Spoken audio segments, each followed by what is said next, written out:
Warahmatullahi wabarakatuh. Salam sejahtera untuk kita semua. Om Swastiastu, Namo Buddhaya, salam kebajikan dan kuruk semangat. Tribuners, dimanapun Anda berada, kita berjumpa lagi dalam program Ngopi, Ngobrol Politik. Kali ini kita ngopi yang spesial lagi karena bintang tamu kita orang yang sangat spesial. Baik karena orangnya yang spesial maupun karena harinya yang sangat spesial. Setelah hadir bersama saya Pak Nikmatullah RB SEAK. Assalamualaikum Pak. Waalaikumsalam warahmatullahi wabarakatuh. Jadi beliau kita biasa sapa Kak Ulla. Beliau Ketua DPD Partai Demokrat Sulawesi Selatan. Kita akan ngobrol tentang seputar Partai Demokrat. Yang hari ini ada 3 hal yang sangat spesial bagi Pak Nikmatullah. Yang pertama, karena hari ini tanggal 9 September adalah hari ulang tahun beliau yang ke-35. 55 atau 35? Seolah-olah 35. Iya, seolah-olah 35 tapi sebenarnya 55. Karena beliau lahir pada tanggal 9 September 1965. Ya. Betul. Menjelang pemberontakan G30 SPKI. Ya. Di Pangkep. Jadi yang kedua, spesial yang kedua hari ini karena juga hari ulang tahun Bapak Susilo Bambang Yudhoyono, pendiri Partai Demokrat dan mantan Presiden Republik Indonesia, yang berulang tahun yang ke-71 pada hari ini juga 9 September Tribuners. Dan yang spesial lagi karena hari ini juga adalah ulang tahun Partai Demokrat yang ke-19. Jadi ini 3 momen yang sangat spesial hari ini khususnya pada Pak Nikmatullah dan saya kira juga seluruh kader Demokrat. Kak Ulla, kita akan mengulas tema 19 tahun Partai Demokrat merawat pluralisme. Kita tahu bahwa kehadiran Partai Demokrat 19 tahun yang lalu di negeri ini mengusung tema yang sangat sesuai dengan kondisi, yaitu pluralisme, karena mungkin ada keprihatinan terhadap situasi bangsa. Atau mungkin Pak Nikmatullah bisa menjelaskan lebih jauh apa sebenarnya yang melatar belakangi sehingga Partai Demokrat hadir untuk negeri kita ini. Terima kasih. Assalamualaikum warahmatullahi wabarakatuh. Kepada seluruh Tribuners ya, yang menonton pada kesempatan ini. Alhamdulillah, amat patut kita semua bersyukur kehadirat Allah, terutama saya pribadi sampai detik ini masih diberi umur panjang dan kesehatan oleh Allah Subhanahu wa taala. Sebuah karunia nikmat luar biasa yang kita semua harus syukuri. Baik, terkait tema kita hari ini, saya kira kehadiran Partai Demokrat saat itu adalah kita baru sekitar 2 tahun setelah peristiwa reformasi. Jadi 2001, Pak SBY waktu itu juga baru saja selesai dari sebagai ketua fraksi TNI Polri di DPR MPR RI. Setelah itu dipanggil oleh Pak Gus Dur sebagai, dan mungkin ketua fraksi terakhir juga Pak. Iya, setelah ya, itu tidak ada lagi. Setelah reformasi kan tidak ada lagi fraksi TNI Polri. Nah, beliau itu punya pengalaman yang sangat berkesan. Beliau pernah menjadi pasukan perdamaian di Bosnia ketika konflik di Balkan yang sangat parah. PBB mengirim pasukan dan Pak SBY diminta sebagai komandan pasukan perdamaian. Ternyata di dunia warna biru itu simbol damai. Yang jadi, seperti baju yang Pak Ulla pakai? Ya, seperti baju yang saya pakai. Jadi kalau ada pertempuran katanya di lapangan atau ada pasukan yang mencurigakan, kalau kita mendekat atau dia mendekat dan yang diangkat bendera adalah bendera biru, itu artinya damai. Mereka datang bukan lawan, mereka datang dengan damai. Nah, itu yang berkesan kenapa Pak SBY misalnya mengambil warna biru sebagai simbol Partai Demokrat. Kemudian saat itu memang juga isu-isu tentang rasialisme sangat cukup mendominasi bangsa kita. Bagi Pak SBY harus hadir sebuah partai yang bisa menjadi jalan tengah. Apa itu? Pluralisme itu fakta. Itu fakta bangsa ini. Bangsa ini lahir dari kondisi keberagaman. Dari sejak awal kita memang berbeda. Kita berbeda suku, kita berbeda bangsa, kita berbeda agama. Bahkan lokasi tempat tinggal penduduk Indonesia itu berbeda-beda. Ada yang di gunung, ada yang di dataran, ada yang di kepulauan. Nah, itu fakta kita memang sejak awal sudah plural, sehingga memang pluralisme sebagai sebuah cara berpikir yang mau memahami dan menerima perbedaan itu menjadi tugas besar kita untuk sama-sama merawat. Harus kita sama-sama menjaga, tidak saling meniadakan, dan terutama tidak saling menegasi. Kita harus mau menerima bahwa ada saudara kita yang agamanya berbeda. Ada saudara kita yang tempat tinggalnya berbeda. Ada saudara kita yang sukunya, kebudayaannya, tradisinya sangat jauh berbeda dengan kita. Nah, saya kira itu salah satu yang melandasi kenapa Partai Demokrat, Pak SBY, salah satu ideologi utamanya adalah pluralisme. Bagaimana seluruh kader Demokrat diajarkan untuk kita semua harus menjadi bagian yang menjaga pluralisme itu. Itu perjalanan Partai Demokrat secara nasional di filosofinya. Iya. Apakah pada saat SBY mendirikan Demokrat langsung dihadirkan di Sulawesi Selatan atau terbentuk di Sulsel? Belum. Di Sulsel itu baru dirintis sekitar 2002-2003. Setahun kemudian. Setahun kemudian. Ya. 2003 itu baru firm. Firm dalam arti struktur sudah lengkap, pengurus sudah ada dan sebagainya. Sehingga 2004 kita sudah bisa ikut pemilu. Baik di Sulsel kita sudah dapat kursi 1 di DPR provinsi. Tapi waktu itu Pak Nikmatullah belum. Saya gabung menjelang pemilu 2004. 2004. Kita tahu. Saya belum caleg juga waktu itu. Kita tahu waktu itu kan menjelang pemilu, publik Sulsel itu dikagetkan karena tiba-tiba banyak sekali mantan-mantan aktivis tiba-tiba bergabung ke Demokrat. Mungkin karena Pak Nikmatullah yang dilihat teman-teman. Waktu itu saya yang menggalang. Ya. Saya melihat ada sebuah partai baru, ideologi nasionalis religius. Saya kira itu bisa jadi jalan tengah. Jadi saya menginisiasi dan mengajak teman-teman aktivis, baik di angkatan saya maupun di bawah saya, untuk bergabung secara resmi ke Partai Demokrat. Meskipun sebelumnya, sebelum gabung ke Demokrat, Pak Nikmatullah ini sudah diincar oleh beberapa partai, tapi tetap bertahan dan akhirnya memilih untuk bergabung ke Demokrat. Saya menjadi bagian yang ikut mendorong kelahiran PAN di Sulsel, Partai Amanat Nasional. Itu waktu itu ada dua elemen besar yang mendorong pembentukan PAN di Sulawesi Selatan. Ada teman-teman dari Muhammadiyah dan teman-teman LSM. Saya di sayap LSM. Bersama almarhum Kak Sohra dan beberapa kawan lagi di situ, termasuk Abraham Samad, menginisiasi lahirnya PAN di Sulsel. Tapi saya tidak masuk di kepengurusan ketika PAN terbentuk. Beberapa partai besar juga ngajak, saya belum serak waktu itu. Tiba-tiba ada Demokrat, saya pikir ini salah satu, dia partai baru, saya pikir lebih ya seperti buka hutan baru kita. Jadi kita buka lahan baru, nanti kita yang tentukan rumahnya seperti apa, halamannya seperti apa. Kalau partai-partai yang sudah lama, saya kira rumahnya sudah relatif terbentuk. Nah itu susah lagi kita kreativitas kita relatif masih sangat terbatas kalau seperti itu.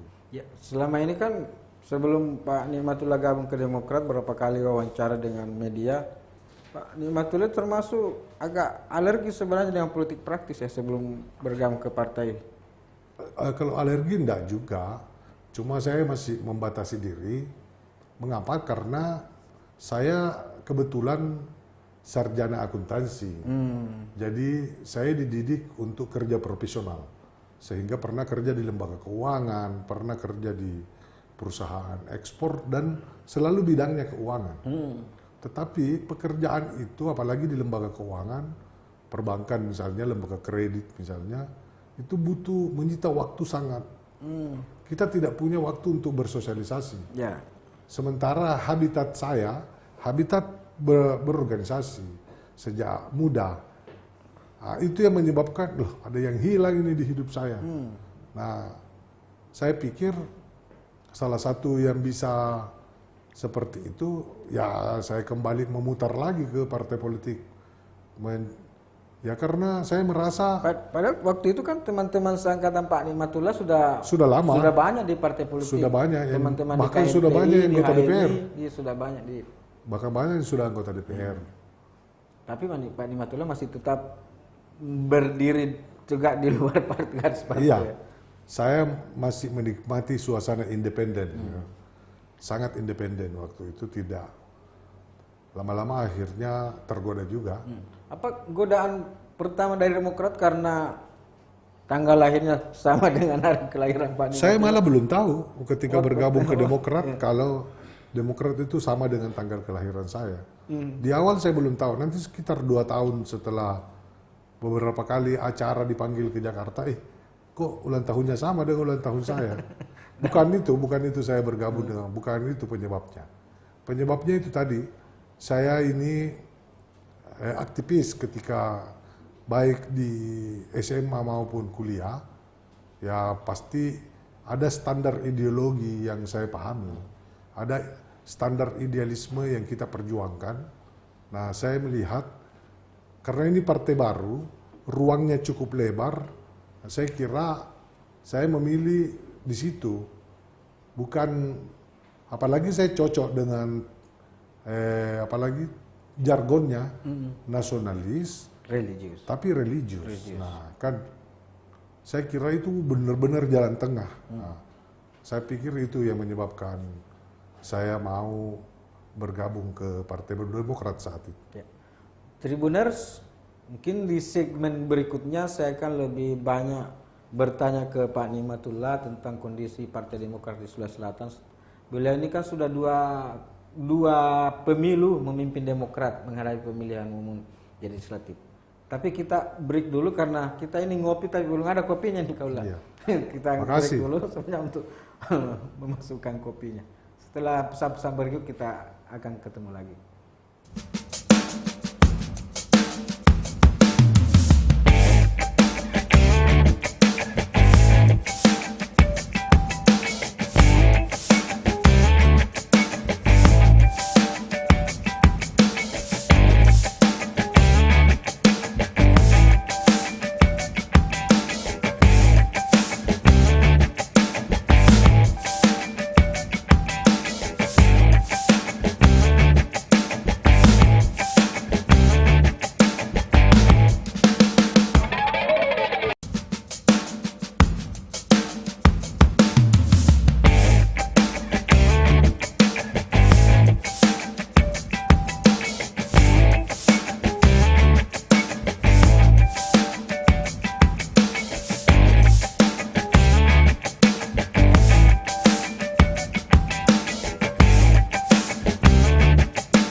Tribuners, sebelum Pak Nikmatullah ke studio untuk ngobrol politik, beliau sempat menghadiri acara kecil-kecilan syukuran hari ulang tahun ke-19 Partai Demokrat, dan hari ulang tahun beliau juga dirangkai ke ulang tahun Pak SBY yang ke-71.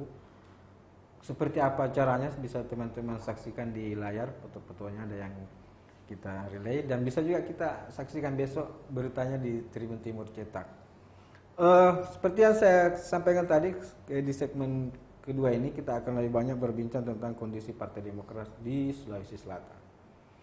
Pak Nikmatullah sudah memimpin Partai Demokrat menghadapi 2 pemilihan umum, pemilihan legislatif, dan tak terhitung lagi beberapa kali pilkada, pilpres di Sulawesi Selatan. Bisa Pak Nikmatullah ceritakan kondisi saat ini di Partai Demokrat? Baik, terima kasih. Saya kira sampai detik ini Partai Demokrat di Sulawesi Selatan eksistensinya masih makin kuat, makin baik. Ya. Terbukti kita pernah booming 2009 ya. Kenapa kita booming? Karena waktu itu Pak SBY menuju periode kedua sebagai presiden. Tentu saja wajar, sehingga dukungan masyarakat sangat besar ketika itu. Waktu itu kursi berapa Pak? Kita sempat mencapai 11 kursi di provinsi ya. Di kabupaten kota itu sekitar 70 dari 24 kabupaten. Nah, 2014 itu menjadi tantangan tersendiri, kita hadapi pemilu di mana Pak SBY sudah berakhir masa jabatannya. Jadi, tetapi alhamdulillah secara nasional memang kita ada penurunan, tetapi di Sulsel kita relatif stabil. Stabil ya. Tetap di tahun 2019 itu ujian utama kita, apakah kita masih bisa eksis. Secara nasional juga kita mengalami penurunan dari sekitar 10% turun menjadi 7,7%. Di Sulsel alhamdulillah kita hanya turun sekitar 1%. 1%. Jadi saya potong berarti sudah 3 pemilu ya Pak? Iya. Oh ya, bukan 2 pemilu, 3 pemilu, dan semua stabil di Sulsel. Alhamdulillah. Ya. Di kabupaten kota juga ada penurunan sedikit, tetapi relatif masih stabil. Jadi di provinsi itu dari 11 kita sekarang tinggal 10. Artinya menurun 1 saja. Sementara di nasional sempat turun sampai 7% Pak. Ya, dari jumlah 68 itu 66 sekarang turun menjadi 58 di DPR RI ya. Tetapi kita di Sulsel alhamdulillah terjadi penurunan hanya cuma 1%. Kemudian di beberapa kabupaten kita juga sudah ada kader kita yang 01 Bupati di Pindrang, ada 02 di kader utama ya di Luwu. Kenapa saya sebut kader utama? Karena Bupati Pindrang itu ketua DPC. Pak Andi Irwan. Andi Irwan. Wakil Bupati di Luwu itu Pak Syukur Bija juga ketua DPC. Sehingga kekaderannya tidak bisa diragukan lagi. Itu contoh-contoh. Kemudian kita menghadapi pilkada 12 kabupaten kota di Sulsel tahun ini. Alhamdulillah Partai Demokrat secara penuh bisa mengusung semua lengkap sebagai partai pengusung di 12 kabupaten kota. Relatif kita tidak ada masalah serius, bahwa ada 1-2 masalah itu biasalah. Karena tidak ada gading yang tidak retak. Tetapi misalnya kita 1 kursi di Maros dan Baru, tetapi kandidat-kandidat yang potensial sangat mau diusung oleh kita. Bahkan ada beberapa partai yang sudah 3 kursi, 4 kursi, malah di minggu terakhir agak kerepotan menentukan harus berlabuh kemana.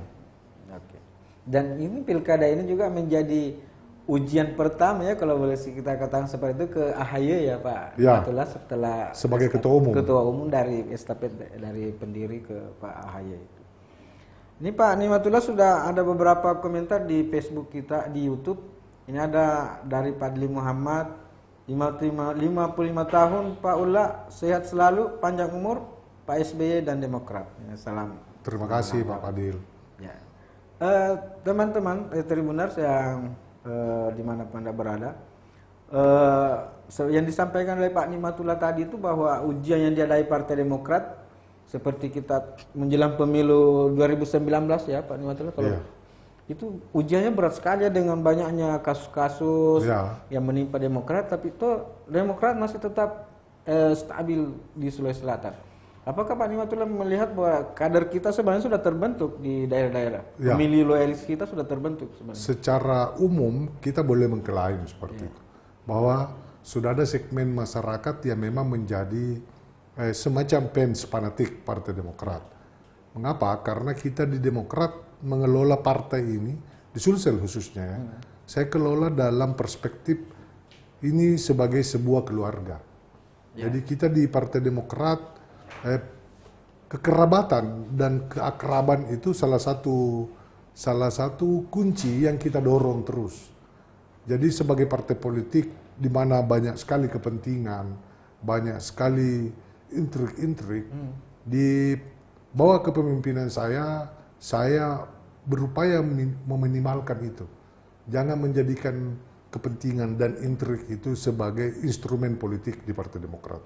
Keakraban, kedekatan, kebersamaan, nah itu yang kita dorong terus, sehingga ya mungkin bagi masyarakat dia melihat partai ini selalu adem, tidak pernah tidak banyak ribut-ribut dan tidak banyak masalah, sehingga ya itu yang membuat banyak juga masyarakat yang menahan dukungannya kepada Partai Demokrat.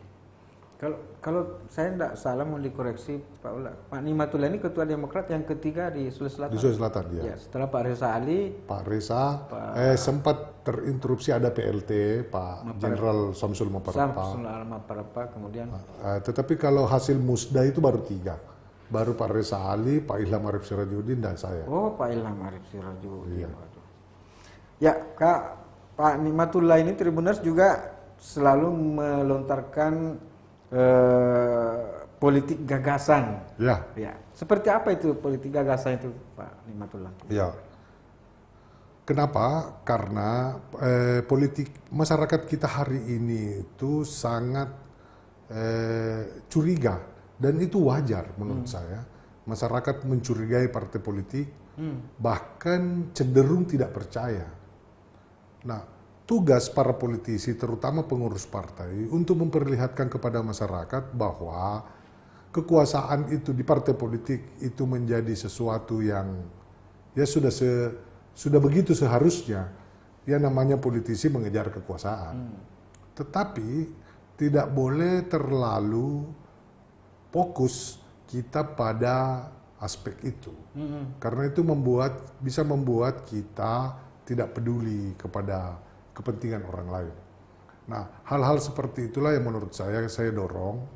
Marilah kita, para politisi, bertarung dengan ide-ide baru, terutama terkait bagaimana mendorong kemajuan daerah dan masyarakat. Lewat gagasan-gagasan. Jadi, konflik yang muncul di permukaan, konflik yang kelihatan oleh masyarakat, itu adalah konflik ide-ide.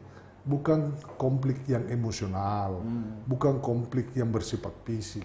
Nah, kalau itu bisa kita tumbuhkan, saya kira masyarakat bisa kembali kepercayaannya kepada partai politik dan politisi.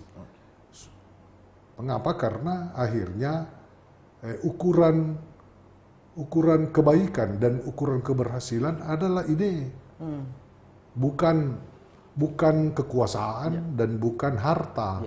Nah, itu yang saya pikir perlu menjadi refleksi kita. Kami di Demokrat terus-menerus melakukan refleksi soal. Tapi ini kan politik gagasan ini diperhadapkan dengan politik elektoral kayaknya kurang populer ya Pak. Tidak. Dalam konteks praktis pemilihan, misalnya pemilihan kepala daerah, pemilihan legislatif, saya kira memang kita masih menghadapi situasi yang serba dilematis. Tetapi setelah selesai pemilihan, ya kita kan kelihatan baik pemimpin yang dipilih oleh rakyat maupun anggota DPR, agak kering muncul gagasan-gagasan baru. Nah, kalau dalam masa pemilihan seperti pilkada maupun pemilihan legislatif, ada hal-hal yang sifatnya pragmatis yang harus dilakukan, saya kira wajar. Kalau itu belum kelihatan. Tetapi kalau setelah selesai, masih juga gagasan kita lihat itu saja ya terus yang berulang di parlemen maupun di DPRD kabupaten, DPRD provinsi maupun DPR RI, kelihatan tidak muncul itu terobosan-terobosan pemikiran yang diharapkan oleh rakyat. Tapi bagaimana kalau sejak awal memang politisinya misalnya tidak peduli pada gagasan-gagasannya, apakah misalnya setelah terpilih harus segera diisi untuk bisa melahirkan gagasan-gagasan? Nah, itu tugas partai politik. Sebenarnya tugas partai politik untuk melakukan semacam, ya kalau kita mau sebut mengisi sebut mengisi, itulah tugasnya partai politik, sehingga ketika mereka duduk di parlemen atau menjadi pemimpin kepala daerah, kan tidak perlu diajar lagi. Justru lucu kalau dia sudah jadi anggota DPR, masih perlu belajar. Bahkan, misalnya masih harus bintek. Ya, kalau harus seperti itu kan, ya ngapain dia maju jadi calon kalau dia belum siap? Tapi kan negara kita kan memang seakan-akan menganggap bahwa DPR ini masih kosong sehingga harus ada anggaran BIMTEK, anggaran itulah yang saya maksud. Tugas partai politik untuk mempersiapkan kader-kadernya. Jangan dibiarkan dia nanti duduk baru melakukan bimbingan belajar. Nggak boleh begitu. Saya kira inilah tugas kita. Saya sebagai ketua partai, bagaimana mendorong di partai politik itu ada suasana yang membuat teman-teman itu menjadikan belajar itu sebagai kewajiban, sebagai kebiasaan harian. Harus mau belajar, bukan belajar di kelas, misalnya seperti orang sekolah, ya membaca buku, melakukan berdiskusi, itu juga bagian dari belajar yang baik. Karena kalau tidak ada ya susah, karena cara pandang, perspektif itu tidak bisa dibangun 1-2 bulan.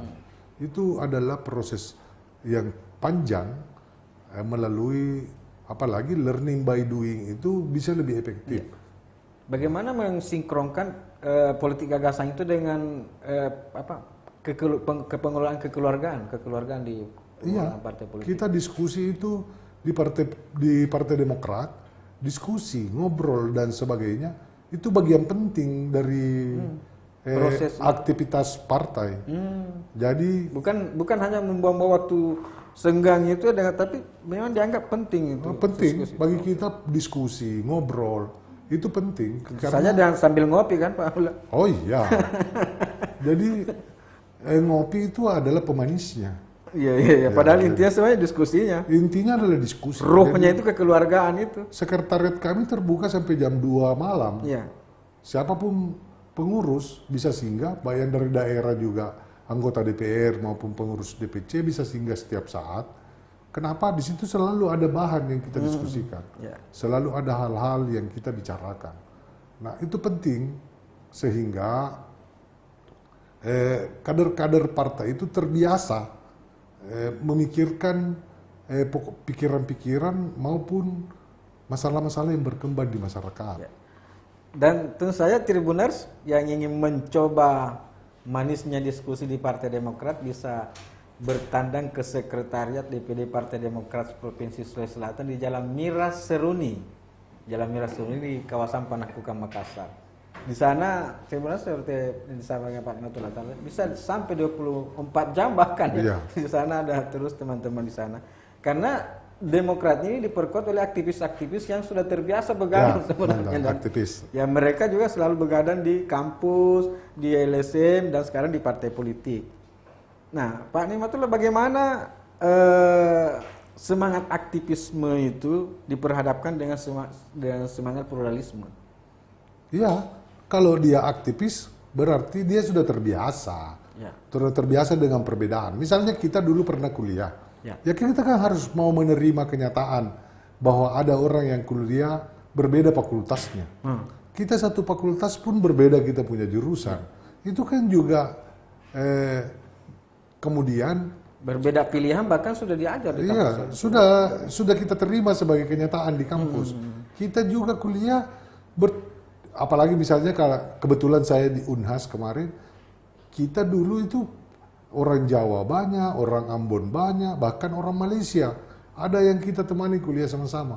Apalagi ada yang orang dari Sulawesi Tengah, ada yang dari Sulawesi Utara, ada yang dari, kalau di lokal kan ada orang Toraja, ada orang Bone, ada orang Luwu. Nah, justru kalau berbasis aktivis, dia sudah terbiasa dengan pluralisme itu. Bahwa hidup memang ini faktanya plural, beragam. Nah, sangat, kalau dia mantan aktivis, itu tidak perlu lagi diberitahu kalau soal pluralisme. Memang dia hidup dalam iklim itu. Ya. Oke.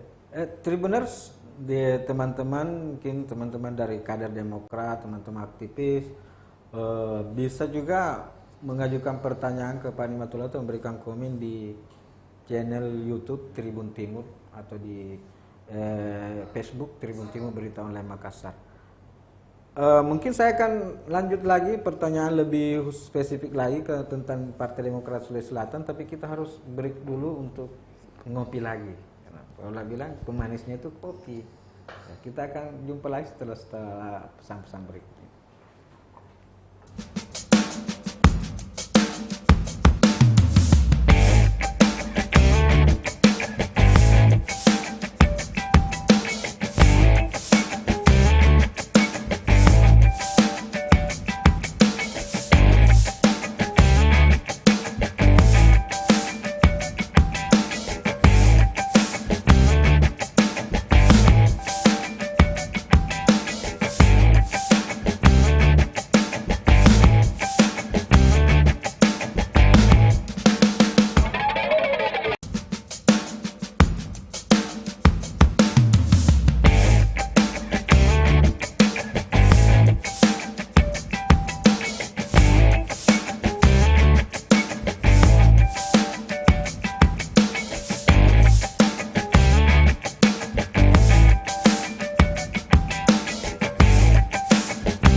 Kita berjumpa lagi di segmen ketiga ngobrol politik spesial bersama Ketua DPD Partai Demokrat Sulawesi Selatan. 19 tahun Partai Demokrat merawat pluralisme di Indonesia. Pak Nimatullah, mungkin saya bertanya lagi, kira-kira tantangan-tantangan yang terbesar selama ini yang Pak Nimatullah rasakan dalam memimpin Partai Demokrat khususnya di Sulawesi Selatan itu di mana kira-kira itu? Ya, tantangan terbesar kita adalah membangun kebersamaan. Baik. Itu berat. Bagaimana mendorong, karena ini partai politik ya. Kebersamaan dengan kader atau dengan pengurus partai lain? Dengan pengurus internal ya, maksud saya ya. di Demokrat. Kenapa gagasan kekeluargaan itu saya dorong? Ya. Karena kebersamaan itu yang saya mau ciptakan. Ya. Maksudnya begini, kita harus mau menganggap bahwa kita ini satu keluarga. Kalau ada yang lain yang sakit, kita juga ikut sakit. Kalau ada yang berhasil, kita juga harus mesti mensyukuri. Merasakan bahwa, syukur ada saudaraku, ada temanku, ada sahabatku yang bisa berhasil. Nah, sebagian besar kerja-kerja politik atau mindset politisi itu tidak pada titik itu. Nah, saya potong sedikit, bahkan ada semacam doktrin bahwa persaingan utama para politisi itu di internalnya sendiri. Iya. Misalnya di satu dapil, saingannya itu di satu dapil pasti musuh terbesarnya adalah satu partainya. Internalnya sendiri. Ada pandangan seperti itu. Ya. Nah, kita di Demokrat mau membangun, enggak begitu. Justru ini keluarga kita. Kita ini satu keluarga. Mari kita bersama-sama berjuang untuk ada kursi. Ya. Siapapun yang duduk di situ, itu yang dimaksud dengan, ya itu, ya orang, karena kita semua orang beragama, itu takdir. Orang Bugis bilang dalek, nah. Ya, dalek na tahu Iya, dalek na tahu. Atau bisa juga disebut, bagus garis kakinya. Garis tangannya. Garis kakinya, sehingga langkahnya bisa, bisa lebih jauh, gitu kan. Nah, soal-soal seperti itu menjadi obrolan sehari-hari di Partai Demokrat. Sudah nih, syukur Mungkin kok. dengan canda-canda tapi justru lebih merasuk ke dalam. Syukur nih ada teman. Yang duduk juga kita selalu ingatkan, kau duduk itu bukan karena suaramu sendiri. Tapi karena bagus garis kakimu. Ada suaranya orang lain sehingga kau duduk. Nah, maksudnya adalah kau berbagilah. Kalau engkau tahu dalekmu, perlu tong orang lain itu ngopi, perlu tong orang lain merokok. Nah, hal-hal seperti itu dibangun, saya kira itu tantangan terbesar yang saya hadapi. Bagaimana membangun kebersamaan di internal. Bagaimana tentunya kan tidak mudah ya, karena apalagi gagasan ini kan boleh dianggap aneh di partai politik. Sangat tidak mudah sesungguhnya. Tetapi ya sebagai mantan aktivis itu bagi saya tantangan. Saya harus selalu mendorong, berusaha untuk itu karena saya mengevaluasi bahwa niat saya baik. Saya mau partai ini tumbuh karena begini, sederhana. Kalau secara internal saja sebuah partai tidak bisa membangun kebersamaan, soliditas, kekompakan dan saling peduli di antara mereka, kan itu omong kosong kalau dia mau peduli sama rakyat. Kan begitu logikanya. Kalau saya selalu bilang sama anggota-anggota DPR saya, kalau dengan temanmu saja kau tidak peduli, ya omong kosong yang kau bicara itu di DPR. Kalau kau peduli sama rakyat, sahabatmu saja kau tidak peduli. Keluargamu saja peduli. itu. Satu partaimu saja kau tidak peduli. Bagaimana kau mau urus orang lain? Teknisnya seperti apa, Pak Nikmatullah? Sehingga kita di Partai Demokrat yang terpilih itu membayar kompensasi tiap bulan ke teman-teman di dapilnya. Dalam rangka bagi-bagi dalek itu. Ya, itu bagian dari tidak tepat begitu bahwa bagi-bagi rezeki, enggak. Itu bagian dari kita membangun kebersamaan.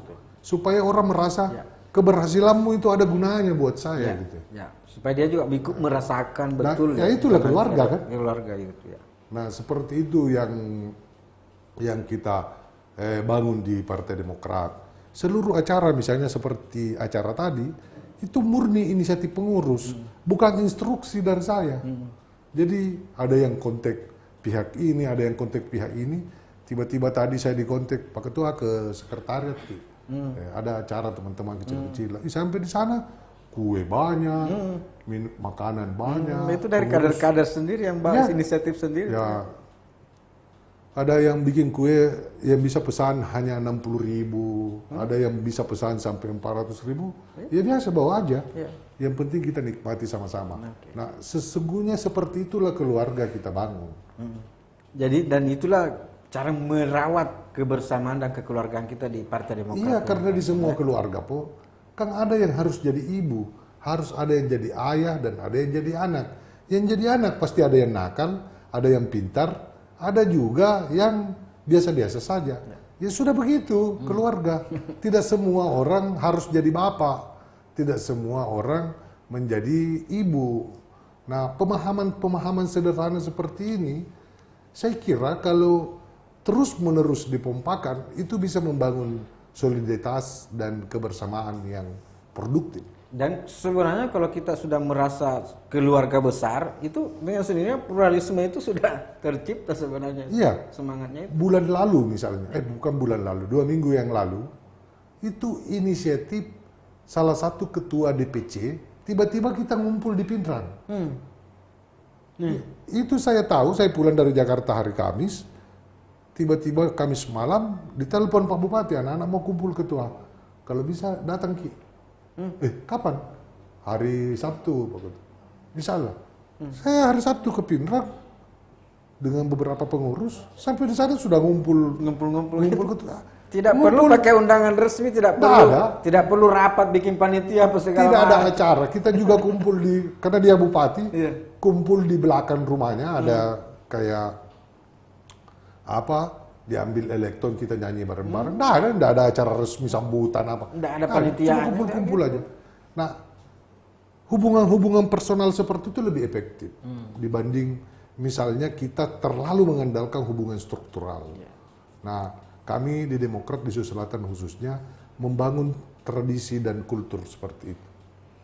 Itu kan gagasan-gagasan seperti yang disampaikan oleh Pak Nikmatullah itu kan endapan dari pengalaman beliau sebagai aktivis mahasiswa, sebagai aktivis KNPI, HMI, yang punya pengalaman panjang di kampus, khususnya di Universitas Hasanuddin.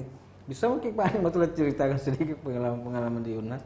Kebetulan kan besok kita di Natalis UNHAS ini Pak. Iya, besok di Natalis ya saya sudah dapat undangannya, alhamdulillah. Ya di UNHAS saya mulai sebagai sekretaris Ikatan Mahasiswa Akuntansi. Ya mungkin karena cukup baik dilihat oleh teman-teman, didorong menjadi ketua tahun senat. 80-an itu kan? Ya tahun 89. 90 saya sudah menjadi ketua senat, ketua umum Senat Mahasiswa Fakultas Ekonomi UNHAS. Nah, 1 tahun kemudian ada kongres Ikatan Senat Mahasiswa Ekonomi se-Indonesia di Lampung.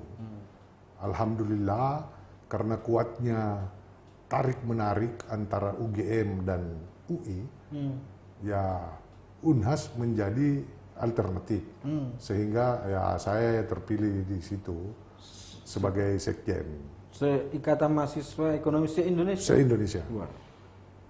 Di tahun 80-an tengahan juga kami sudah ikut basic training di HMI dan aktif. Sebelum menjadi ketua senat juga saya sudah penceramah di seluruh, di beberapa training-training HMI. Awal tahun 91 di internal UNHAS itu mencuat gagasan untuk munculnya sebuah lembaga di tingkat universitas. Nah, berbarengan dengan itu Menteri Pendidikan mengeluarkan semacam SK Mendikbud tentang pembentukan Senat Mahasiswa Perguruan Tinggi. Daud Yusuf ya? Bukan, Puat Hasan. Puat Hasan.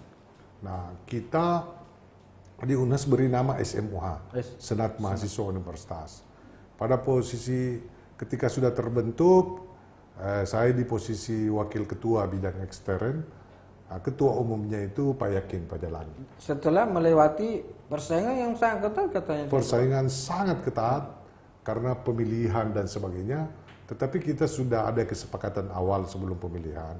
Apapun yang terjadi, konsen kita adalah bagaimana lembaga ini bisa tumbuh dan eksis secara baik di UNHAS. Sehingga pemilihan itu tidak menjadi bagian yang saling mencederai di antara kita. Nah, ada situasi-situasi seperti itu dulu di kampus. Memang UNHAS saat itu memang sangat kental kekeluargaan, hubungan-hubungan kekeluargaan, padahal kita beda fakultas, beda apa dan sebagainya. Nah, itu yang tapi yang paling banyak mewarnai itu setelah itu aktivitas di HMI. Itu juga banyak warnai hidup saya. Setelah itu saya sarjana malah murni profesional pekerjaan saya sebagai akuntan. Nah, tetapi saya tidak bisa tinggalkan dunia aktivisme. Katanya akuntan itu identik dengan orang pendiam, tidak banyak bicara. Karena kalau akuntan banyak bicara kan nanti hilang angka-angkanya. Hitungannya. Makanya akuntan tidak boleh banyak bicara. Tetapi ya saya kebetulan waktu kuliah sangat serius kuliah. Khusus saya aktivis tapi saya serius di bangku kuliah. Jadi akuntansi itu relatif saya pahami cukup baik ya. Sehingga alhamdulillah tidak hilang meskipun sebenarnya waktu Pak Nimatullah sudah jadi akuntan profesional, kebiasaan di warung kopi itu tetap jalan. Masih. Setiap pulang kerja pun saya masih sempatkan telepon teman-teman untuk ngumpul, untuk apa dan sebagainya. Oke. Pak Nimatullah kembali ke politik kekeluargaan. Apakah politik kekeluargaan itu tidak mengenal istilah lawan politik? Gitu? Seperti apa sebenarnya lawan politik menurut Pak Nimatullah? Ya sebenarnya banyak politisi yang sebenarnya menciptakan sendiri lawannya. Padahal tidak perlu. Bagi saya lawan politik itu adalah lawan kita dalam beradu gagasan. Harusnya yang kita ciptakan adalah kita tidak sama karena kita berbeda pikiran. Seharusnya relasi politik ya. Ya, relasi politiknya itu berbasis ide. Jangan relasi politiknya itu berbasis kekuasaan. Nah, siapa yang jadi ketua dan siapa yang tidak ketua, nah kan ini yang banyak merusak politik. Akhirnya itu berkembang karena ada suasana itu di partai politik, itu bergeser ke masyarakat, bergeser ke pemerintahan. Jadi konfliknya selalu konflik berbasis kekuasaan, bukan ide-ide. Kalau kau duduk di situ apa kau mau bikin kah? Nah, kan begitu. Kenapa bukan itu yang kita pertengkarkan? Ide-idenya, pikiran-pikirannya. Nah ini kita terlalu fokus pada posisinya, bukan pada fungsinya. Pada kursinya. Ya, pada kursinya, bukan pada fungsinya. Nah, saya berusaha mendorong meskipun saya tahu ini hampir menjadi impossible mission. Iya, Impossible mission, tapi ya semua niat baik kan harus diupayakan dan harus ada langkah pertama. Karena kalau tidak ada langkah pertama kan kita tidak bisa sampai tujuan. Orang bilang tidak lazim. Ya tidak lazim, tapi lazim itu. menurut saya baik, sehingga saya kerjakan. Ya. Bahwa itu berhasil atau tidak, ya kalau kita berhasil misalnya di angka 10, saya sampai di angka 4 sampai 6 saya sudah puas. Dan kemungkinan di internal Partai Demokrat sendiri di awal-awal Pak Nimatullah mengungkapkan gagasan ini, saya kira mungkin tidak semuanya akan terterima dengan baik ya. Mungkin juga. Karena ini kan hal baru, Iya. bisa saja kan semua di situ tidak sama pemahamannya. Mungkin. Tapi apakah karena Demokrat memang sudah dikondisikan dari awal karena rata-rata pengurusnya latar belakang aktivis, itu juga yang membuat enak barangkali Pak Nimatullah memberikan itu? Membuat saya lebih mudah bicaranya. Ya, Karena mereka sudah punya pengalaman sebelumnya. Apalagi. Menghadapi masalah, menghadapi situasi yang plural. Kemudian, ya kalau dia mantan aktivitas, memang dia lahir dari kebiasaan berdebat. Ya. Artinya perbedaan pikiran. Nah, Apakah memang kriteria mantan aktivis itu menjadi salah satu pertimbangan penting bagi Pak Nimatullah untuk menempatkan seseorang menjadi pengurus? Enggak. saya tidak boleh, itu kan berarti saya rasis. Oh. Saya rasial juga kalau saya lakukan itu. Saya mendapatkan orang berdasarkan latar belakang, tidak boleh. Tidak boleh, itu kan sama dengan kalau dia bukan Bugis, saya tidak taruh di situ. Itu tidak boleh begitu kita. Ya, tapi kan dalam rangka mengusung sebuah ide besar. Tidak apa-apa. Justru semakin plural, semakin kelihatan perbedaan, semakin banyak masukan yang kita terima. Karena aktivis juga ada tempatnya, yang mantan aktivis juga mungkin ada tempat yang layak di sisinya. Gitu. Jangan tempat yang lain. Oke, Tribuners, perbincangan kita ini kayak sangat serius sekali, Pak Nima, sangat filosofis sekali, bahkan sangat menyentuh dasar-dasar politik. Mungkin saya akan bertanya lebih praktis ya. Kita kan sedang menghadapi seperti yang disinggung tadi, pilkada di 12 kabupaten kota di Sulawesi Selatan. Seperti apa target Partai Demokrat barangkali dulu di dalam pilkada ini? Kalau secara nasional kami ditargetkan menang minimal 40%. 40%. Jadi kalau 12 itu ya minimal menang 5 lah dari 12. Terutama kan Makassar ini sebagai benteng utama. Kalau basis utama. Makassar, saya sudah sampaikan ke Pak Api dan Rahman Bando bahwa bagi kami Makassar itu harga mati menang.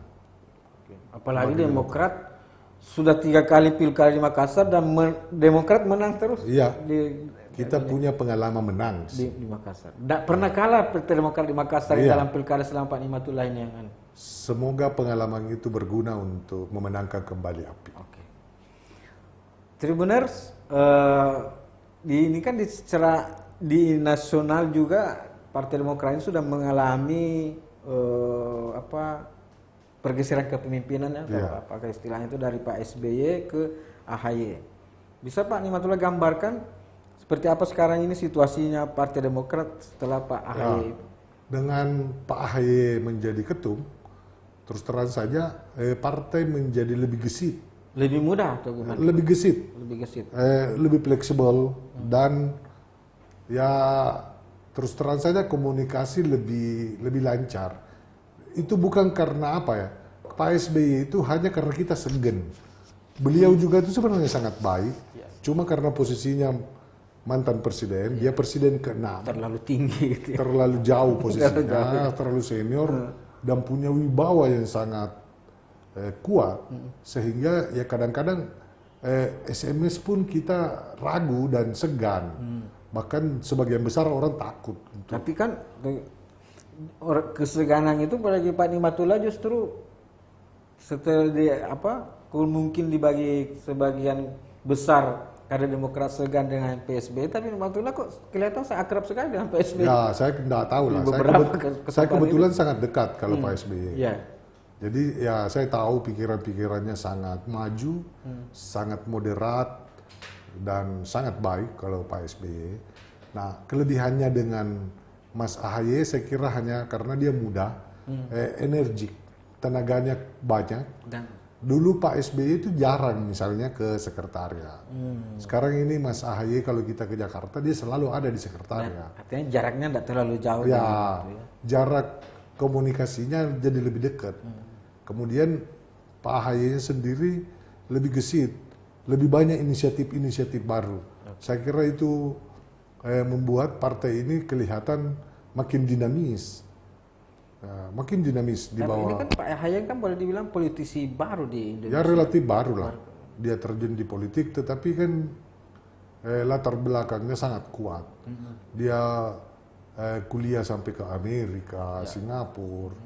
Dia di Akabri aja dia yang terbaik. Saya kira bekalnya lebih dari cukup lah untuk menghadapi belantika politik nasional. Kemudian kelihatan lebih seiring dengan minat saya. Dia juga banyak fokus kepada gagasan-gagasan. Jadi misalnya tentang pandemi, kan dia banyak menelurkan pikiran-pikiran ya. Di samping dia juga melakukan langkah-langkah konkret. Misalnya mendorong kita memberi bantuan. Saya kira partai politik yang paling masif, terstruktur, melakukan kerja-kerja menginisiasi dan membantu masyarakat Partai Demokrat. Dan itu saya kira salah satu bukti AHY itu punya kepemimpinan. Dia bisa memimpin. Nah, mungkin sudah dipersiapkan dari dulu oleh Pak SBY ya. Pak Nimatullah ini kan dianggap cukup sangat dekat dengan secara personal dengan AHY. Bahkan kemarin setelah Munas sangat isunya itu sangat kuat bahwa Pak Nimatullah kemungkinan akan ditarik jadi sekjen karena kedekatan Nah, itu ada 7 nama. Cuma waktu itu syaratnya sangat berat. Syaratnya itu harus tinggal di Jakarta dan menanggalkan jabatan di daerah. Nah, bagi saya pilihan itu sulit. Meninggalkan DPD dan meninggalkan DPR provinsi, saya kira saya tidak dalam posisi yang sangat ekstrim seperti itu. Bagaimanapun saya sebagai ketua DPD dan sebagai anggota DPR itu adalah wujud dari amanah kepercayaan rakyat kepada saya. Nah, bagi saya tidak boleh dengan serta-merta mentang-mentang saya langsung tinggalkan begitu saja. Meskipun dipahami oleh DPP beberapa senior, dipahami oke. Apa yang membuat sampai ada isu seperti bahwa Pak Nimatullah ini punya kedekatan personal dengan AHY? Ya, saya kira kan modal kuat saya di politik adalah karena mantan aktivis, kemudian kita punya sikap yang tidak pernah ragu-ragu, kemudian ada idealisme minimum yang kita tetap pertahankan, sehingga bertemu dengan SBY pun, bertemu dengan AHY pun, di forum apapun, kalau ada hal-hal yang menurut saya tidak pas, saya pasti bicara. Nah, hal-hal seperti itu dianggap sebagai poin tertentu untuk saya kira-kira. Tetapi bagi saya tidak menargetkan untuk itu. Saya memang tidak biasa melihat sesuatu tidak pas dan saya tidak bicara. Oke. Pak Nimatullah, tak terasa ngopi kita ini sudah 1 jam. Tapi masih ada 2 pertanyaan lagi silakan. yang sangat penting ini. Apa target Demokrat terhadap AHY, Pak Nimatullah? Ya, target kita pasti dia kita berharap suatu waktu dia bisa menjadi pemimpin nasional. Oke. Apakah dia wapres atau dia presiden. Kalau saya secara pribadi, saya berharap Pak AHY bisa menjadi presiden. Apakah di 2024 ataukah 2028, ya tergantung nasib beliau. Oke, tinggal lihat situasi. Yang penting targetnya sudah. Ya, targetnya jelas, kita mau dia. Dan saya pikir dia mungkin bisa setara bapaknya, tetapi bisa juga dia lebih dari bapaknya. Apalagi orangnya mangga dan Ya. sangat. Untuk Pak Nikmatullah sendiri, target pribadi politiknya seperti apa gambarannya ke depan? Saya kira ke depan saya secara pribadi mungkin melengkapi karir politik saya. Jadi karir politik yang lengkap itu ketika kita sudah pernah di DPR RI. Saya kira itu salah satu target saya. Bukan di birokrat dulu, baru ke DPR RI? Enggak, birokrat itu menjadi target selanjutnya. Menjadi kepala daerah atau menjadi yang lain itu target selanjutnya dari saya. Pak Nikmatullah ini kan banyak sekali sebenarnya diharapkan untuk pulang kampung membangun Pangkep, tapi beliau masih lebih Enggak, bagi saya menjadi kepala daerah itu semestinya sejak awal itu menjadi lahan pengabdian bagi tokoh-tokoh itu. Mengapa? Karena menjadi kepala daerah itu dibutuhkan konsentrasi penuh mengurus. Contoh kecil saja, menerima tamu saja itu mulai dari jam 7 sampai mau tidur kita harus menerima dari tamu. jam 7 sampai jam 7. Sampai jam 12 malam. Bayangkan kalau ada indah ikhlas dengan pekerjaan itu, betapa merepotkannya itu. Menderita batinnya. Nah, menjadi kepala daerah itu seharusnya menjadi pengabdian. Manfaatnya atau imbalannya harusnya diharapkan diterima di akhirat. Karena kalau kau mengharapkan menerima di dunia, kau tidak akan pernah mengurus rakyat secara baik. Kau hanya merusak daerah menjadi kepala daerah. Nah, saya tahu diri saya belum siap dengan itu. Sehingga saya belum mau menjadi kepala daerah. Itu sebenarnya yang menjadi dasar. Karena belum siap bukan karena gagasannya tidak siap, tapi bukan. Belum siap menerima tamu dari jam 10 sampai. Belum siap saya melakukan pengabdian seperti yang saya bilang tadi. Yang menjadi kepala daerah itu harus mau menerima bahwa ini kerja pengabdian sungguh-sungguh 100%. Imbalannya saya terima di akhirat. Karena kalau kau berharap menjadi kepala daerah karena mau berkuasa atau mau kaya, pasti kau rusak itu daerah. Kasihan rakyat. Oke. Tribuners, sebenarnya banyak sekali pertanyaan-pertanyaan yang dikirim di WhatsApp maupun di Facebook dan YouTube kita, tapi karena waktu kita sangat terbatas dan kita sudah di menit akhir program ngopi ini, mungkin saya minta closing statement dari Pak Nikmatullah. Namun sebelumnya itu saya ingin mendengar ketegasan dari Pak Nikmatullah lagi tadi untuk melengkapi seperti yang beliau tadi sampaikan, melengkapi karir politiknya dari DPRD ke DPR RI. Ya. Tapi banyak juga yang kami dengar, informasi-informasi yang kami dengar, masukan-masukan bahwa keberadaan Pak Nikmatullah di DPRD Sulsel itu sangat tanda kutip dibutuhkan sekali sebenarnya. Itu bisa terlihat dari misalnya rapat dengan pendapat dengan pihak pemerintah, itu terasa sekali menurut teman-teman yang meliput di sana kalau tidak ada Pak Nikmatullah terasa sekali bedanya gitu. Enggak. Kualitasnya mungkin atau bukan. Apanya? Itu tadi karena saya tidak pernah mendahulukan posisi. Saya fokus kepada fungsi. Jadi sesungguhnya menjadi anggota DPR pertama-tama kan harus paham bahwa apa fungsi saya ini. Bagaimana saya bermanfaat. Nah kan gitu. Bukan bagaimana saya mencari manfaat. Nah, dan bagaimana saya mencari posisi. Itu tidak seharusnya menjadi target. Sesungguhnya yang menjadi kegelisahan adalah apakah saya berfungsi? Apakah saya punya bermanfaat di posisi ini? Karena kalau hanya untuk cari duit, cari apa dan sebagainya, banyak di tempat lain yang mungkin bisa lebih baik. Nah, hal-hal seperti itu, karena itu saya belajar, saya masih baca buku, saya masih diskusi sama orang tanya-tanya, karena supaya kapasitas saya itu memungkinkan untuk bisa berfungsi. Nah, seperti itu sebenarnya. Saya tidak pernah mendesain itu bahwa orang menganggap saya yang paling menentukan, paling itu enggak pernah menjadi pertimbangan serius saya. Lebih-lebih karena upaya untuk bermanfaat kehadiran di DPR menjadi manfaat sebesar-besarnya untuk warga Sulawesi Selatan. Ya, selalu kita dari SD kita diajarkan, harimau meninggalkan apanya itu, nah manusia itu meninggalkan nama. Hadis Rasulullah mengatakan khairun nas ampauhum linnas. Iya. Sebaik-baik manusia itu yang sebanyak-banyaknya manfaatnya kepada manusia. Saya sangat termotivasi oleh peribahasa dan hadis seperti itu. Banyak nih orang duduk di DPR, tapi kan ketika dia selesai dia juga. Seolah-olah itu seperti pekerjaan tukang saja. Dan sudah dilupakan. Padahal tidak boleh.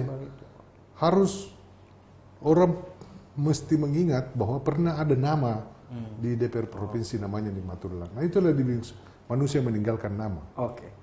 Closing statement, Kak Ula. Kita kan bicara 19 saya tahun. belum mau berhenti. Tapi kita sudah dikode-kode.